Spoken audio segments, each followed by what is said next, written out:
Bonjour tout le monde, eh bien finalement ce n'était pas 15 jours, c'était 3 semaines sans podcast, donc bienvenue si je compte bien sur le quatrième podcast de Tête en l'air. Donc Tête en l'air c'est moi, Elodie, donc vous me retrouvez sous ce pseudo Tête en l'air sur Ravelry et sur Instagram.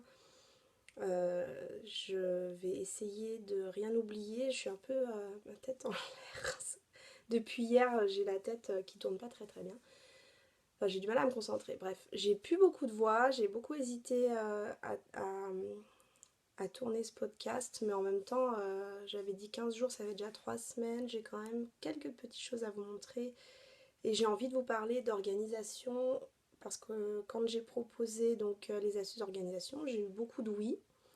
Donc je le ferai tout à la fin, comme ça celles qui sont intéressées que par la couture et le tricot regarderont le début et pourront couper à la fin, je le dirai quand j'ai fini de parler de tricot et couture. Et à la fin, donc, je vous parlerai d'organisation. Donc je suis pas mentor en la matière, mais en tout cas j'ai trouvé un fonctionnement qui convient bien ici. Donc je vous en parle, si ça vous plaît, vous faites, et sinon chacun s'organise comme il veut. Alors, on va commencer par la couture. Donc en couture, j'ai plein de projets, j'ai envie de faire plein de choses chaque semaine. Et en fait, les semaines passent à une vitesse. Enfin là, du coup, c'est ma quatrième semaine où je bosse pas. Et franchement, ça va super vite. Enfin bon, bref, les journées, en fait, défilent à une vitesse. J'ai 3 heures à peine le matin, 2h30 l'après-midi, une fois que j'ai posé les enfants, donc avec la course à pied, le ménage, la cuisine, etc. Ça va très très vite. Donc du coup, en 3 semaines, ouais, c'est ça. J'ai fini 2 coutures, dont une que j'avais déjà commencé. Donc si vous me suivez sur Instagram, vous avez vu ma Aster. Alors peut-être que sur le mannequin, elle rend moins bien, mais en tout cas, j'aime bien porter. Elle est très agréable. Donc c'est une viscose de l'atelier Brunette que j'avais eu en solde, que je trouve très jolie. Alors je me suis pas foulée, je vous avoue, sur la pâte de boutonnage, les raccords, mais moi ça me choque pas. Je l'aime bien la porter, donc elle va bien avec un jean, elle va bien avec un pantalon noir, elle va bien avec une jupe. Enfin, voilà, c'est vraiment la blouse qui est très agréable à porter. Et puis par contre, la pâte de boutonnage, je l'avais peut-être dit dans le dernier podcast, mais je la montrerai peut-être différemment la prochaine fois. Voilà. J'avais pas de boutons noirs, j'ai mis des boutons un peu blancs, nacrés, transparents. Enfin, voilà, moi elle me plaît bien. Donc avec des manches 3/4. Voilà, faudra peut-être que je fasse un ajustement petite poitrine. Enfin voilà, j'ai pas la chance d'être bien fournie à ce niveau-là, mais bon, c'est pas grave. Et ensuite, j'avais acheté en fait un jacquard chez Mondial. J'avais jamais cousu de jacquard. Un jacquard en fait c'est un tissu qui est tissé avec un motif des deux côtés. Donc ça c'est l'envers et là c'est l'endroit. Donc j'avais pris 1 mètre, je crois. Je m'étais dit je ferais une jupe avec, mais peut-être un peu plus, je me rappelle plus. Bref, attendez, là c'est l'endroit. Donc cette jupe, elle s'appelle, alors elle a 2 noms en fait, c'est un patron qui comprend 2 variantes. Elle s'appelle l'asymétrique ou l'élégante, donc ça c'est la version l'élégante. C'est un patron de Marisa, donc qui est presque une voisine qui est en Rhône-Alpes. Donc ces patrons s'appellent MLM Patron. Voilà, c'est très bien expliqué. D'ailleurs, c'est un patron que j'avais gagné entre guillemets parce que j'avais testé ce patron, l'élégante. Voilà. Donc je l'avais pas refait depuis. La version que j'avais était en taille M, donc elle me va plus en fait. Donc je l'avais fait en gabardine, je crois, noire. Elle me va plus. Donc celle-ci en taille S est parfaite. Donc voilà, avec le jacquard. Moi, elle me plaît beaucoup. Par contre, elle est super chaude, quoi. Enfin, c'est une jupe assez chaude. Mon mari la trouve un peu trop longue aussi, mais bon, lui, tant que c'est pas mini, ça ne lui plaît pas. Donc voilà, j'aime beaucoup ce patron. Je trouve que c'est un bon basique de jupe. Voilà, je peux peut-être essayer de la raccourcir. Moi, elle me plaît comme ça. Un peu plus courte, elle me plairait aussi, donc à voir. En tout cas, avec la ceinture, donc la parmenture à l'intérieur qui n'est pas fixée, mais bon, je le ferai, promis. Ça marche bien comme ça aussi, vu que le tissu est assez épais, même pas fixé, ça marche pas mal. Alors voilà pour les 2 projets finis en 3 semaines. Ça fait peur, c'est pas comme si je bossais plus, hein. Je crois que j'ai été plus productive quand je travaillais. Bref, sans commentaire. Je pense que j'ai vraiment besoin de trouver mon rythme. Ensuite, j'ai craqué complet quand j'ai vu le Hack la mode de Louis-Antoinette Paris. En fait, je connaissais ces patrons sans connaître parce que j'avais déjà vu plusieurs fois la robe Los Angeles. Et en fait, donc ils ont mis un patron PDF en ligne, offert, gratuit. La robe avec un concours en fait, la robe la parisienne. Alors ma fille est passée par là, elle a trouvé très intéressant de gribouiller sur ma feuille. Et voilà, donc en fait la robe la parisienne c'est une jupe. La jupe est cousue à une doublure. Et en fait le dessus se soulève en fait. Là c'est pas cousu, c'est juste la doublure qui est cousue. Donc avec des pinces sur le haut, avec des pinces sur la jupe. Franchement, faut que je la fasse parce que je sais pas si ça va m'aller. J'ai craqué, je sais pas pourquoi. La version en noir sur le site, enfin sur la présentation, je l'aime beaucoup. J'ai vu des versions que j'aime et d'autres que j'aime moins selon les tissus choisis.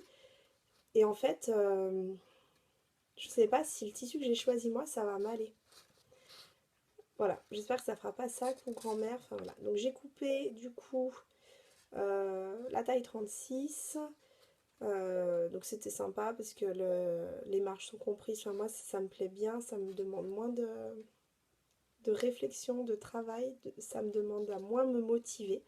Une fois que les marges sont comprises, donc c'est des marges de 1 cm, après je sais que c'est une grande discussion entre compris, pas compris, enfin moi je m'adapte, je fais les deux, les patrons c'est compris ou pas, mais c'est vrai que j'aime bien quand c'est compris. Donc elle conseillait drap de laine très fin, pardon, crêpe de laine, jacquard, matelassé, etc. Donc j'ai trouvé un lainage à Mondial qui me plaisait beaucoup, mais qui était un peu épais, donc j'ai eu peur au niveau des pinces que ça charge un petit peu, donc j'ai pas craqué finalement. Et au final, j'ai trouvé, je vais vous montrer sur un coupon comme ça, j'ai trouvé un jacquard, donc chez Mondial Tissu. Alors moi je le trouve joli, après sur la robe je sais pas ce que ça va donner, mais il est vraiment sympa, franchement, en tout cas le tombé, je pense qu'il va bien aller à ce patron. Si ça me va pas, ben, j'en ferai don, j'en sais rien, mais voilà, je la mettrai. J'ai peur qu'elle fasse un peu trop stricte sur moi en fait, un peu mémère peut-être, je sais pas. Finalement ça se rapproche pas mal de... Je choisis un peu toujours les mêmes trucs en fait. Enfin voilà, bref. Donc ça, c'est ce que je suis censée coudre après avoir fini le tournage. Enfin, commencer à coudre les pinces, etc. Vu que je récupère les enfants plus tard ce soir. Donc voilà. Donc ça, c'est le prochain projet. Ensuite, j'ai commandé... Alors, j'ai dit que je n'achetais plus de laine. Par contre, j'ai jamais dit que je n'achetais plus de patron ou de tissu. D'ailleurs, il y a les nouveaux d'Irendo qui sortent dans 2 mois. Ça va être long. Enfin, dans 2 mois, moins une semaine. Mi-mars. Donc je pense que j'aime beaucoup cette créatrice, donc je pense que je vais craquer. Donc en parlant d'Irendo, j'ai commandé le patron de la robe réglisse. Alors, je l'aurais pas forcément commandé pour moi, même s'il est joli, hein, franchement. J'ai un peu du mal avec la ceinture élastique. Après, je sais qu'il y a un tuto qui a été partagé sur le blog pour la cardamome, pour faire une ceinture normale. Moi, je suis pas fan des ceintures élastiquées, donc je vais voir si le tuto pour la cardamome, je peux l'adapter sur la réglisse, je pense. J'ai pas regardé, je vous avoue. Et en fait, ce patron, je l'ai acheté parce que je pense que je vais le tester quand même pour moi, mais surtout parce qu'en fait, ma belle-mère, donc la mère de mon mari, m'a demandé de lui coudre une robe pour un mariage. Et en fait, elle aimerait bien une robe longue, sauf qu'elle n'est pas très grande. Et moi, je pense qu'une robe longue, ça va pas forcément lui aller. Donc, ce que je vais proposer, en fait, c'est de faire une robe asymétrique. Donc, longue derrière et au genou devant. Et sur Pinterest, je suis tombée sur la robe réglisse modifiée, pour une robe de mariée d'ailleurs, dans un tissu, un voile de coton, enfin un tissu assez léger, où justement, elle avait fait cette longueur devant et asymétrique, donc long derrière. Voilà, donc c'est le projet. Je pense que je vais faire une toile. Il faut que je demande les mesures de ma belle-mère. Je pense qu'elle doit faire un 34 et encore, il va falloir certainement que je fasse des modifs pour le haut. Voilà, parce qu'elle est toute menue. Donc j'ai commandé celui-là. Le même jour, j'ai commandé je me suis abonnée à un compte d'une fille sur Instagram, enfin bon, que j'ai craqué sur ses réalisations. Et donc elle avait fait la robe Los Angeles, donc qui me tente depuis longtemps. Elle l'avait fait avec des manches. Et puis d'ailleurs, il y a aussi Petit Bonheur qui l'a faite avec des manches longues, je crois. Voilà. Donc j'aime beaucoup ce patron. Je n'aime pas du tout, mais pas du tout les manches ballons. Mais je pense que je ferais jamais ça. Ça m'irait pas. Enfin, voilà. En fait, j'ai une robe H&M que j'adore, que j'ai payée genre 10 euros. Enfin, rien du tout, mais je l'aime beaucoup. Je la mets souvent. Et en fait, c'est cette robe. C'est la même coupe. Enfin, il n'y a pas l'empiècement avec le passepoil, mais c'est la même coupe au niveau des hanches, tout ça. Et je trouve qu'elle me va bien. Je l'aime bien. J'aime bien la porter. Je suis bien dedans. Donc voilà, donc j'ai commandé ce patron. Et sur Louis-Antoinette Paris, sur le blog, il y a un tuto pour créer des manches. Donc en fait, sur ce patron-là, ils ont fait un tutoriel. Donc j'ai dessiné ma manche samedi ou dimanche. Et maintenant, il faut que je choisisse un tissu. Donc j'ai de la gabardine un peu stretch de Mondial dans mon stock. J'ai peur qu'elles soient en fait trop souples. Et j'avais demandé un échantillon au travail d'Amandine pour leur gabardine. Et je pense qu'elle va bien aller en fait. Donc je vais pas la faire tout de suite du coup. Je vais coudre un petit peu de mon stock parce qu'en fait, comme je peux plus rien mettre dans les étagères, ça déborde. Je vous montre. Donc ça, c'est le stock. Sauf que du coup, tout ça, donc là, il y a une pile de tissu sous le classeur vert. On ne voit pas d'ailleurs. Ben, en fait, je peux pas la ranger. Donc, faut que je vide un petit peu quand même. J'ai pas forcément envie de me séparer de tissus, je les aime tous, donc j'avais déjà fait du tri dans le passé. Donc en fait, pour que ça se vide, il faut que je couse un peu plus. Je pense qu'en février, ça va aller mieux. Donc voilà. Donc ça, c'est pour les projets couture prochainement, on va dire. Enfin, en tout cas, les achats de patron, les projets. J'ai envie de me faire une jupe perle de nacre aussi. Hier, je regardais dans un jean assez fin. Parce qu'elle est très belle. Enfin, je sais pas si vous connaissez cette... attendez, je suis désolée, je vous quitte 2 secondes. Donc c'est dans le livre d'Ivan, le livre Grain de couture. Un jour, je vous ferai visiter l'atelier correctement, quand il sera rangé. Un jour. Grain de couture. Et en fait, il y a une jupe. J'adore quand j'ouvre ce livre, je pense à Bénédicte, donc qui est modèle avec Ivan dans le livre. Donc à chaque fois, je pense à toi, Bénédicte, à chaque fois que je feuillette ce livre. Alors, elle est où? Alors, la voici, la perle de nacre. C'est cette jupe-là. Donc, je pense qu'elle l'a fait... voilà, un lin enduit argenté. Alors, le lin, j'adore. J'aime beaucoup le coudre. Je le trouve très joli. Mais alors, le lin, tu t'assois, genre dans ta voiture ou sur une chaise, et ensuite c'est tout froissé. Donc j'aime bien, mais non, j'en coupe pas parce que je suis super déçue à chaque fois de porter des vêtements qui se froissent, je déteste ça. Donc voilà, il est très joli en lin. Donc moi j'ai trouvé un jean assez fin que j'aime bien. Je vais voir, je vais réfléchir encore. Je pense que ça peut être pas mal. Celui-là, j'avais dû l'acheter. Qui est-ce qui met des étiquettes comme ça? Butinette. Je crois que c'est Butinette. Voilà. J'aime bien commander chez Butinette. C'est pas très très cher. Il y a des bons basiques. Voilà. Donc on verra. Me revoilà. Alors ça, c'est pour la couture. Alors le tricot. Alors je vous avais déjà montré le doodler. Je l'ai bloqué. Ça fait 3 semaines, je pense qu'il a dû passer à peu près 3 semaines moins 2 jours autour de mon cou. De temps en temps, je le lave quand même. Enfin bon, bref. Je l'aime énormément et j'ai que des compliments dessus. Enfin, au niveau de la couleur, c'est vrai que c'est pas les couleurs ni que je tricote ni que je porte habituellement. Et j'ai vraiment beaucoup de compliments, ça fait plaisir. Et je trouve, voilà, quand il fait pas forcément très beau, c'est bien d'ajouter de la couleur et les gens apprécient. Donc moi, ça me rend heureuse. Il en faut peu, vous me direz. Alors, je vous avais parlé des 80 ans de la mamie de mon chéri. Je vous avais dit que je n'achetais plus de laine, donc j'ai regardé dans mon stock et je vous avais montré les laines que j'avais prises, c'est de la Baby Alpaga Silk de Drops, un gris clair et un gris moyen, plus laine Common Thread qu'on m'avait offert pour la naissance de ma fille, donc Coraline m'avait offert cette laine pour la naissance d'Eline, j'avais fait mon Ijbel dedans. Donc les inserts sont de cette couleur. Donc le masgot, c'est horrible parce qu'en fait je vais pas pouvoir vous le montrer correctement parce qu'il est juste immense. Alors les rangs de points mousse c'est long mais finalement c'est pas mal. Donc voilà, avec les insertions bleues. Voilà. Et à la fin en fait j'ai dit je n'achète plus de laine. Donc en fait j'ai rajouté.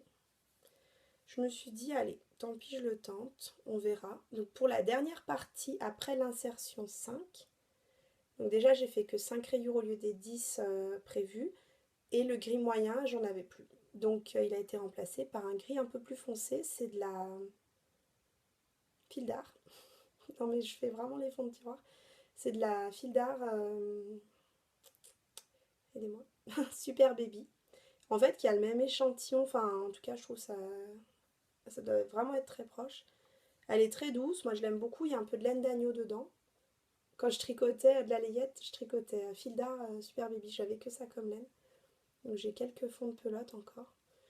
Et puis finalement, on verra quand il sera bloqué, mais moi ça me choque pas, cette partie un peu avec des rayures un peu plus foncées. Donc en fait, je suis arrivée au bout de 2 pelotes de Baby Alpaga Silk de chaque couleur. Plus, je vais liquider une partie d'une pelote de Super Baby. Et par contre, celle-ci, il me reste encore 60 grammes. Donc là, j'en suis à la bordure. J'ai fait 2 rangs de bordure. Si je veux rattraper le compte de rayures que je n'ai pas fait, il faudrait que je fasse 22 rangs de bordure. Sincèrement, je pense pas que je vais toutes les faire. Par contre, ce que je vais faire, je sais que j'aime bien me compliquer la vie, mais j'ai vraiment adoré cette finition pour le doodler. Je vais rabattre en i-cord. Parce que je crois que je rabats pas assez souplement quand je rabats normalement. Donc ça tire toujours un petit peu et j'ai peur de ne pas arriver à le bloquer correctement du coup. Donc je vais rabattre en i-cord, il y a 400 mailles, tout va bien. Ma santé mentale devrait s'en sortir. Donc voilà. Donc ça c'est pour le projet en cours. J'aimerais, on est jeudi, j'aimerais le finir dimanche. Possible, hein? On sait jamais, ce soir je suis toute seule avec mes enfants. Je vais vite les coucher très tôt et je vais tricoter toute la soirée. Voilà. Ensuite j'ai un projet commun avec Estelle, le petit grain de sel. Donc en fait, depuis longtemps, elle et moi, enfin depuis longtemps, genre 2 mois, 3 mois, enfin, on lorgne un petit peu sur comment ça s'appelle, le point de brioche. Un peu comme tout le monde, hein, on est, de temps en temps, on est nous aussi des moutons. Je sais pas ce que j'en ai fait, bon, bref. Non, j'ai pas dû l'imprimer, j'imprime pas tout, mais... Donc,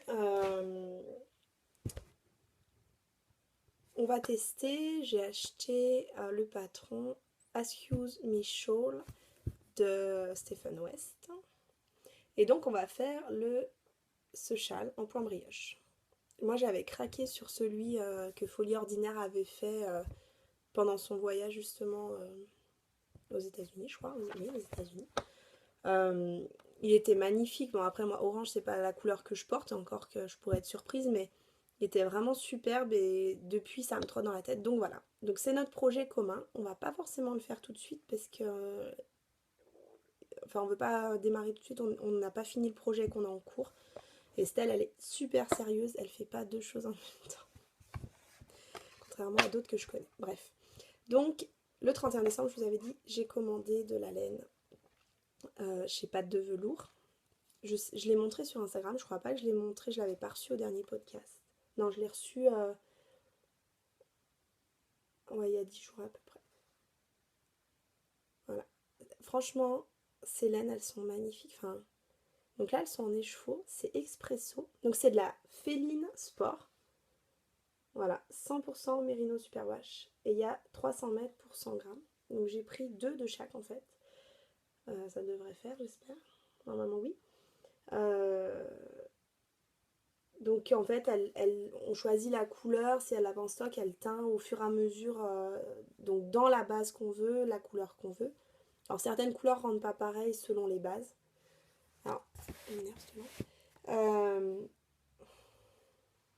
Ça rendait mieux sur la photo que j'ai mise sur Instagram. Donc si vous voulez voir sur la photo, c'est sur mon Instagram. Donc Expresso, c'est un marron... Ouais, bah Expresso quoi. Avec des reflets, enfin il est magnifique, moi j'adore. Au début je regardais un peu les parmes et tout, mais je fais que des trucs parmes donc, ou gris, donc de temps en temps il faut changer. Sinon j'ai jamais de châle pour assortir à certaines tenues et j'aime bien mettre du jean avec du marron, je trouve que c'est joli. Et celle-ci c'est Lavalière. J'ai hésité avec... je me rappelle plus quoi du coup. Bref, je me rappelle plus. Voilà. Donc j'ai pas voulu les bobiner pour le podcast, je trouve que ça rend pas pareil. Ouais, elles sont super belles. Donc là j'ai bien hâte. Donc en attendant Estelle, vu que je vais terminer le masgotte ce week-end et peut-être qu'Estelle le terminera un peu après, je vais tricoter des chaussettes parce que j'ai envie de tester le talon qu'on fait après. Donc je suis désolée mais mon anglais est tellement pourri que je vais pas vous donner le nom. Je mettrai le tuto dans l'article du blog en dessous de la vidéo. Donc ça c'est de la Holzgarn Highland. Donc c'est 80% Superwash Highland Huld. Donc bref, voilà. Et 20% nylon, c'est de la laine à chaussettes. J'aime bien Holzgarn, c'est une marque qui a de la laine pas très très chère et en général de bonne qualité. Donc les pelotes font, enfin c'est des écheveaux mais je l'ai mise en pelote hier, font 50 grammes 2 cm. Donc en fait, deux vont me permettre de faire des chaussettes, enfin une paire de chaussettes. Je sais pas ce que ça va rendre, ça s'appelle Purple Touch. On va voir. C'est pas une autorayante, hein, c'est une plutôt dégradée. Donc le patron c'est, je pense, au début je voulais faire tout jersey mais j'ai peur de m'ennuyer. Je viens déjà de me taper le masgotte tout point mousse, peut-être pas exagéré. Alors celle-ci j'ai dû l'imprimer, c'est les Hermione Sock, peut-être pas. Non, mais enfin, des fois je craque. Ah si, ouais en fait ça c'est un joujou, vous allez rien voir. C'est un point un peu brisé, je sais même pas ce que c'est. Avec des maillons en vert, puis c'est décalé un peu comme un point de semis, ça ressemble. Enfin, voilà. Donc celle-ci, je vais les monter dès que le masgotte est terminé. J'ai un tas qui grimpe, force que je passe, ce que je veux vous montrer à... Voilà. Donc ça, c'est pour les 2 prochains projets de tricot. J'ai vu l'ostéo jeudi dernier, qui a trouvé que j'avais une contracture en fait au muscle là, sous l'omoplate. Elle dit, vous utilisez trop votre bras droit. Je dis oui, mais le tricot, je peux pas arrêter. Elle dit, bon, bah j'ai compris, on va... Donc, elle m'a juste dit avant le semi, parce qu'en fait, j'ai mal au bras quand je cours. J'ai pas mal aux jambes, mais j'ai mal au bras. Donc, le problème, c'est qu'à l'entraînement, ça va, mais en course, je pense que je me crispe un peu plus, j'ouvre pas assez les épaules. Et du coup, j'ai le bras droit qui se paralyse, enfin, donc c'est pas très cool. Donc, j'ai pas trop tricoté du coup après ma séance d'ostéo, mais voilà, je vais pas m'arrêter de tricoter, enfin, faut pas rêver quoi. Je pense à moins d'être amputée, j'arrêterai pas de tricoter. Donc je fais avec, j'essaye de doser. Je sais que les chaussettes, des petites aiguilles, il va falloir que j'y aille mollo parce que il y a une paire de chaussettes, j'ai tricoté très rapidement et après j'ai eu très très mal. Donc faut quand même que je fasse gaffe parce que ça sert à rien de se faire mal non plus. Voilà pour le tricot et la couture. Alors attention, là je vais parler d'autre chose. Donc je vais parler de 2 choses, l'organisation ensuite, mais d'abord je vais vous parler de petits tests de produits faits maison que je vais faire. Donc celles qui veulent me quitter, il n'y a pas de problème. Donc en fait, je vais essayer de faire des shampoings solides. Donc j'ai passé une commande sur Aromazone où j'ai acheté donc des tensioactifs et de la phytokératine, de l'huile de coco, voilà, des choses à base de coco, enfin naturelles, avec des extraits aromatiques de noix de coco, de citron vert, de menthe verte, Voilà, du mica blanc brillant. Donc en fait, ce que je vais faire, ce que je veux tester, alors j'ai déjà fait des crèmes, des rouges à lèvres, des mascaras, des choses comme ça. Euh, Finalement, j'ai pas continué, je fais un peu des produits d'entretien avec du vinaigre, du bicarbonate. Mais là, je vais tester donc le shampoing solide. Donc en fait, avec ces produits, je vais en faire plusieurs sortes. Euh, donc il faut, enfin il y a une recette, hein. C'est sur Aromazone que je commande. Si vous voulez un code de parrainage, vous me dites, il n'y a pas de souci. J'ai pas d'action chez eux, mais si ça vous fait quelque chose, n'hésitez pas à me dire, je vous donnerai mon email. Donc en fait, on peut voir les recettes qu'ils proposent et ensuite mettre dans le panier les ingrédients nécessaires. Donc moi je me soigne déjà beaucoup aux huiles essentielles et ma famille aussi. Donc j'ai déjà pas mal d'huile essentielle, donc j'ai pu enlever ce dont je n'avais pas besoin. Et je vais faire différents shampoings solides. Donc en fait, des shampoings solides, c'est des shampoings qui vont se présenter sous forme de savon qu'on frotte et on se lave les cheveux et on rince normalement. Je crois que c'est bien de le rincer à l'eau tiède ou voire presque froide si on a le courage. L'été, moi j'y arrive, mais là, non, pas trop. Donc voilà, je vais tester de les faire et de les utiliser. Je n'ai jamais utilisé de shampoing solide et j'ai pris Brillance, enfin voilà, des choses réparateurs. J'ai les cheveux assez qui graissent et en même temps qui sont hyper fragiles. Je les perds beaucoup. Voilà, ça c'est mon petit complexe. Donc voilà, je vais tester ça, je vous en reparlerai soit dans un podcast, je vous montrerai le produit fini, ou je le mettrai sur Instagram, peut-être même sur le blog, je sais pas, on verra. J'essaye de faire revivre mon blog, déjà je vous partage les recettes. Alors, maintenant je vais vous parler des astuces d'organisation. Donc, alors moi j'ai commencé en 2012, j'ai eu Eline. J'étais en congé parental pendant 2 ans et en fait, alors j'ai une maison, on a une maison sur 2 étages et j'ai eu une période super difficile où en fait j'avais l'impression que c'était toujours sale chez moi, toujours le bazar et qu'en même temps je faisais que ça. Enfin, plus je lavais et plus c'était sale et plus je rangeais et plus c'était le bazar et j'avais l'impression de me faire bouffer. Enfin, j'en ai déjà parlé sur mon blog, mais je m'assieds sur le canapé, je me sentais super coupable parce que je voyais des saletés partout. Enfin, voilà. Donc là, j'ai frôlé un peu le burn-out. D'ailleurs, après, je suis retournée bosser. Et j'ai lu, donc de fil en aiguille, en visitant un petit peu les sites, en tapant maman débordée, maman organisée, etc. Je suis tombée sur le blog ou site, je sais plus, mais peu importe, sur le blog d'Emmanuel, Emmanuel Hamet, ou Hamet, je sais même pas, excuse-moi si je prononce mal. Donc Emmanuel, je la suis sur Instagram également. Je sais pas si tu es en privé ou en profil public. En tout cas, moi j'ai la chance de te suivre, de voir les jolies choses que tu fais en dentelle au fuseau, en crochet, d'autres choses. Voilà, tu as toujours un mot gentil, ça me fait toujours plaisir. Et donc j'ai commencé en lisant le livre d'Emmanuel sur l'organisation. Voilà, sur comment s'organiser, comment organiser les papiers, les vacances, etc., etc. Et ça m'a bien aidé. Enfin voilà, donc ça a été une bonne base pour moi. Ça, c'était il y a 2 ans, je crois, ouais, à peu près 2 ans. Alors, Emmanuel, ce que j'ai surtout gardé, les menus. Les menus, enfin, je fais toujours mes menus. C'est un truc qui reste, que je fais tout le temps. De toute façon, c'est pas difficile. Si je le fais pas une semaine, je le paye cash. Enfin, ça m'énerve. Tous les soirs, je suis énervée parce que je sais pas quoi faire à manger.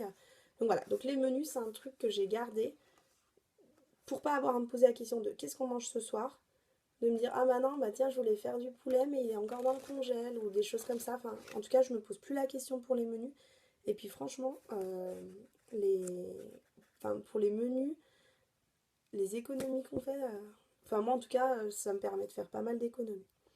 Alors, ce que j'ai gardé aussi, donc, c'est pas tes fiches, Emmanuel, que j'utilise parce qu'à l'époque, je crois que tu n'avais pas encore partagé. Je crois qu'Emmanuel avait partagé après des fiches pour s'organiser dans un classeur. Donc, elle parle d'un classeur familial.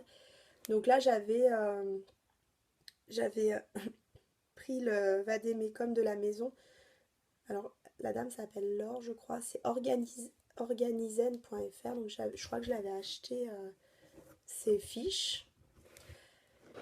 C'est un classeur. Voilà. Et en fait, ce que j'ai gardé de Maman Organisée, d'Emmanuel Hamel, c'est l'intercalaire pour chaque personne. Donc, en fait, on a tous un intercalaire.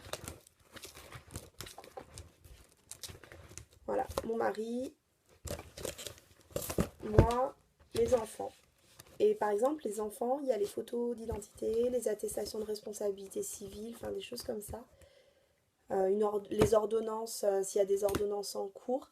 Et du coup, genre la rentrée scolaire, donc la mairie te demande l'attestation de responsabilité civile, l'école, le sport, etc. En fait, j'ouvre la pochette d'Ethan et tout est dedans. Donc ça, c'est un des premiers outils et je l'utilise tout le temps.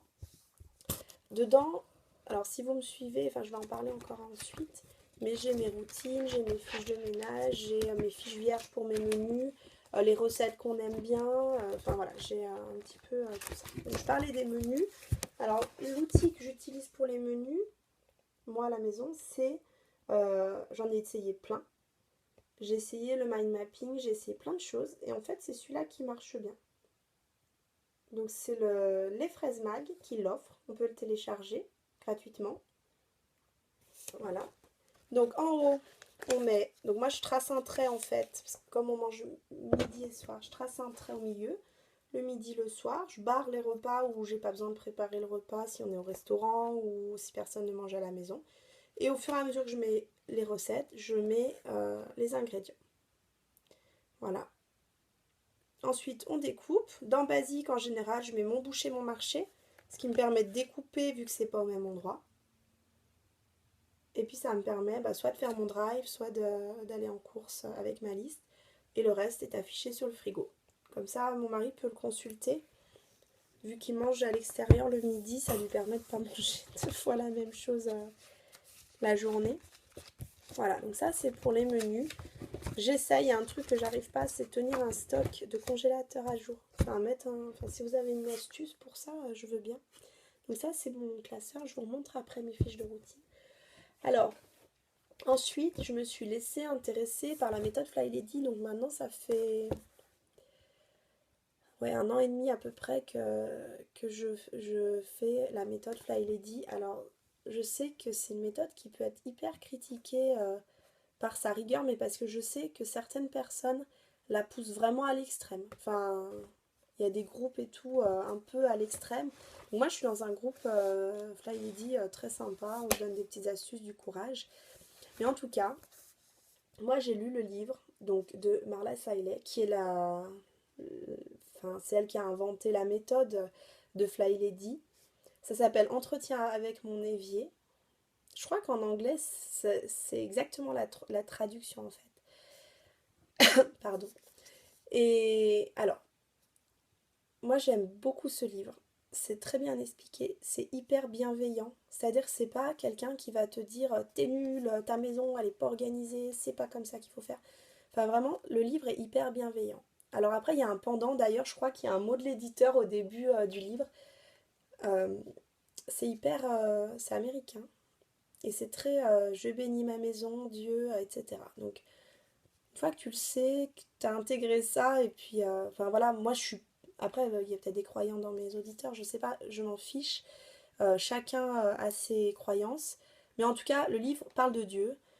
C'est pas un livre de Dieu, mais de temps en temps, au lieu de dire je fais mon ménage hebdomadaire, c'est je bénis ma maison. À la limite, on s'en fiche de la sémantique. En tout cas, c'est un livre qui est hyper positif et qui culpabilise pas, enfin qui aide vraiment à trouver les bonnes clés. Donc, ce livre, pourquoi ça s'appelle Entretien avec mon évier? En fait, la méthode, c'est de mettre en place une organisation, mais pas de dire, tiens, aujourd'hui 28 janvier, demain 29, ma maison elle est nickel et ce sera organisé. Non, c'est petit à petit. Donc en fait, quand vous commencez la méthode, vous êtes un fly baby, un bébé. Vous débutez, vous êtes débutant. Et, et le but, c'est en fait avec 31 petits pas de bébé, vous apprenez à marcher. vous allez devenir organisé pour que vous soyez toujours sereine dans votre maison. C'est-à-dire que on a tous connu, et c'est expliqué dans le livre, hein, mais oh là là, j'ai des invités samedi soir, je passe mon samedi entier à faire le ménage pour que ma maison soit présentable. Et en plus, il faut que je fasse le repas, mettre la table, etc. Et en plus, m'occuper des enfants. Donc, ce qui veut dire que mon samedi, il est pourri, en fait. Et quand j'arrive, je reçois mes amis, mais en fait, j'en profite pas. Et le lendemain, bah, faut tout recommencer le ménage. Enfin bon. Donc, on a tous connu ça, la panique, ou genre, on peut pas inviter une amie à venir boire le café parce que c'est tellement le bazar qu'on a honte, ou enfin voilà, des choses comme ça. Enfin, moi, ça m'est pas arrivé particulièrement. Enfin, en tout cas, ça m'est arrivé de faire le ménage parce que des gens venaient chez moi, parce que j'avais pas fait les jours d'avant ou parce que j'avais laissé s'accumuler le bazar et je me retrouvais avec une somme de travail trop importante pour me sentir bien. Donc, alors fly, ça veut dire finally love yourself. Et en fait, c'est pour ça que je dis que c'est hyper bienveillant comme méthode, parce que c'est vraiment pour juste se sentir bien chez soi. Moi, j'aime bien parce que ça me permet de me dégager énormément de temps pour coudre. La preuve, en 3 semaines, j'ai fait 2 choses. Donc voilà, mais bon, je cuisine et tout, c'est un peu... je suis désespérée. J'ai l'impression d'être organisée, mais le résultat est là. Bref. Donc voilà, le deuxième outil que j'ai utilisé. Donc le premier pas, en fait, je vais pas trop vous en dire aujourd'hui, je vais même pas vous montrer mes routines, tout ça.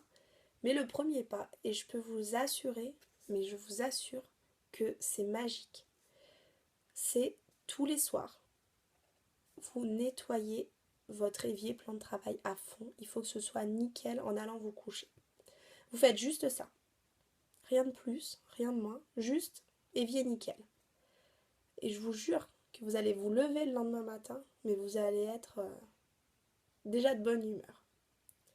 Bon, après les enfants vont se lever, ça va peut-être retomber, mais en tout cas, votre cuisine, elle est rangée quand vous vous levez.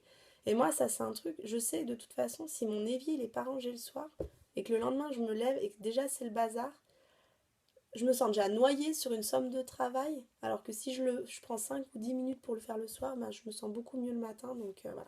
Donc ça, c'est votre mission pour le prochain podcast. Donc si vous avez envie euh, de vous sentir bien, nettoyez votre évier. Faites briller mon évier. C'est pour ça que ça s'appelle entretien avec mon évier. Et ça, c'est le premier petit pas. Après, il y a des méthodes pour laver son évier, etc., qui sont en inox, en porcelaine, etc. Enfin bon, bref, ça, c'est pas forcément très, très utile que j'en parle là, mais en tout cas, si vous, j'ai pas d'action, hein, si vous voulez le lire, l'acheter, n'hésitez pas. Moi, j'aime beaucoup. Je vais d'ailleurs le relire prochainement, je pense. Donc voilà. Donc ça, c'est pour la méthode et qui met en place différentes choses. Je vous expliquerai un petit peu d'autres choses la prochaine fois sur les routines et peut-être on commencera à parler des zones. Voilà.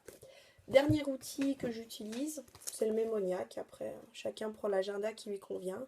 J'avais essayé le Pocket et en fait, Pocket, c'est trop Pocket pour moi. Moi, j'aime bien les gros machins où je peux écrire plein de choses. Voilà. Au début, j'utilisais les menus. En fait, il y a les menus et la liste de l'autre côté. Finalement, la liste, il n'y a pas assez... Enfin, moi, je trouve qu'il n'y a pas assez de place. Et puis, moi, j'aime bien celui de les fraises mat parce qu'on peut ranger par zone du magasin. Donc ça, moi, j'aime bien. Voilà, mais sinon, voilà comment il se présente. Ah, c'est cool la semaine prochaine. Il n'y a rien du tout. Il n'y a rien d'écrit pour l'instant. Donc ça, c'est pour l'organisation. Alors, je vous ai pas donné de recette miracle. Hein. C'est à chacun aussi de faire son chemin. Je vous ai juste présenté donc mes outils. Je pense que la prochaine fois, donc si ça vous intéresse, je continuerai de vous parler de la méthode Fly Lady que j'utilise. Donc je pense qu'on parlera des routines, et je veux pas trop vous saouler avec ça, mais on parlera peut-être des zones, voilà. Et de toute façon, celles qui n'ont pas envie d'écouter jusqu'à la fin, je mettrai toujours les astuces d'organisation à la fin du podcast, pour que... Ou alors je ferai un podcast carrément à part si je détaille la méthode plus longuement. Ouais, faut que je réfléchisse. Ça en fait des choses. Voilà, donc j'essaye de pas faire trop long à chaque fois, que vous puissiez le regarder sans que ça vous prenne trop de temps. Je suis désolée pour ma voix, enfin je pense que ça a été à peu près, j'espère que j'ai pas trop une voix de crécelle, moi je m'entends vraiment comme si j'avais déraillé, c'est horrible. Mais Mais voilà, je vous ai parlé couture, je vous ai parlé tricot. Finalement, j'ai pas fait enfin, j'ai pas l'impression d'avoir fait grand chose. Et puis finalement, j'ai quand même fait du raccommodage, enfin des trucs que je vais pas vous montrer ici, mais qu'il faut faire quand même. Euh, donc voilà. J'ai testé mes petits sacs au marché, ça marche bien. Mes petits sacs à légumes, ça fait bien jaser, vu que de toute façon, bientôt, il n'y aura plus de sacs plastiques. Ça fait bien parler tout le monde, donc c'est rigolo. J'ai cru qu'il y allait avoir la troisième guerre mondiale au stand du primeur ce matin avec un petit papy, mais bon, bref, ça s'est bien terminé. Voilà, donc je regarde mes petites notes, je vous ai tout dit. La prochaine fois, j'espère que j'aurai d'autres choses à vous montrer, des vêtements cousus, des chaussettes. Voilà, j'essaye de revenir dans 15 jours. Enfin, non, je vous promets pas, mais j'essaye. Bye bye!